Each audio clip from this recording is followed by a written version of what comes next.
on est de retour dans notre stade d'entraînement, le Vélodrome. Que la guerre commence. Salut les fraudes, j'espère que vous allez bien. Entre l'OM et le Paris Saint-Germain au stade Vélodrome, ça y est, nous y est. Tic-tac, le match arrive, le match à ne pas perdre, le match à gagner absolument. Parce qu'encore une fois, un classico, ça ne se joue pas, ça se gagne. J'ai beaucoup d'attentes envers le PSG sur ce classico. On va parler bien évidemment de l'OM, on va parler bien évidemment du Paris Saint-Germain, des derniers résultats, des dernières performances et ce que j'attends de cette équipe contre Marseille. Je vous dirai ma compo idéale et bien sûr mon pronostic également. Mais avant ça, comme d'habitude, merci à toutes les personnes qui prendront 2 secondes pour mettre le petit pouce bleu et le commentaire pour le référencement. Et pour ceux qui cherchent un bon plan pour regarder le match, je vous laisse avec le sponsor de cette vidéo. La Ligue des Champions, la Ligue 1, la Liga. Et si je vous disais que toutes les plus grandes compétitions de football, ainsi que de nombreux autres avantages, étaient disponibles pour moins de 3 € par mois. Et tout ça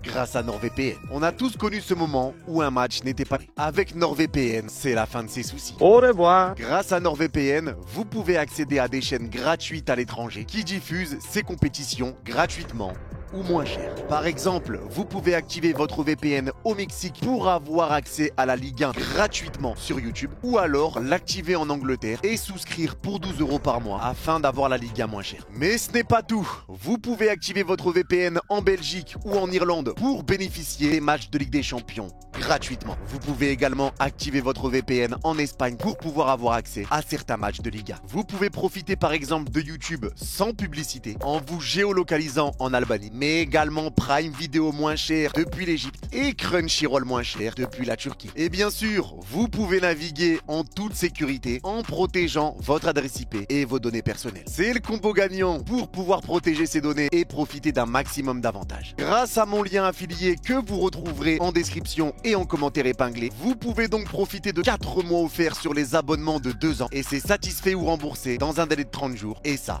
c'est jackpot. Merci à NordVPN d'avoir sponsorisé cette vidéo et on se retrouve pour le vif du sujet. Et on est reparti pour cette vidéo et on va bien sûr préciser que le PSG est leader pour le moment du championnat de France avec 20 points, égalité de points avec Monaco et que Marseille est à 3 points, donc 3e, 17 points au classement à l'heure où on parle. Donc match très important pour mettre Marseille à 6 points d'écart déjà. Match très important également pour conserver notre première place quand on voit également le début de saison de Monaco qui est tonitruant. Mais aujourd'hui, je vous le dis, j'ai beaucoup d'attentes envers cette équipe parisienne. J'ai beaucoup d'attentes parce que si on prend les 4 derniers matchs du PSG, on est sur une victoire. On reste sur une défaite contre Arsenal, match nul à Nice, victoire contre Strasbourg, match nul à domicile contre le PSV derrière. Donc on a une victoire. Problème avec le chiffre 13. 13, votre département. 13 comme 13 années où vous nous avez pas battu chez vous au Vélodrome en Ligue 1. 13 comme 13 défaites d'affilée. Et 13 comme bientôt 13 ans sans trophée. Oh, vraiment inquiétant. Disant que l'OM ne nous a pas battus en Ligue 1 chez eux dans un classico,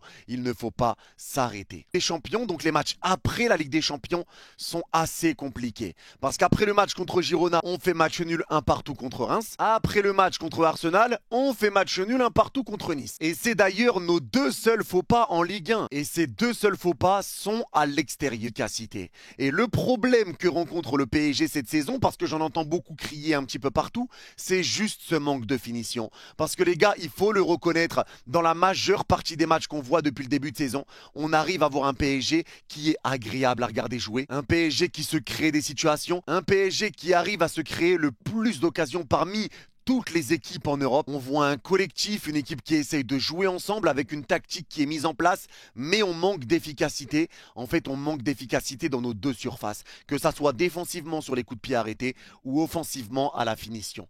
Mais c'est vrai que ce problème de finition se ressent beaucoup plus en Ligue des Champions qu'en Ligue 1. En Ligue 1, on a inquiet pour le PSG. Aujourd'hui, je ne suis pas inquiet pour ce match contre l'OM, puis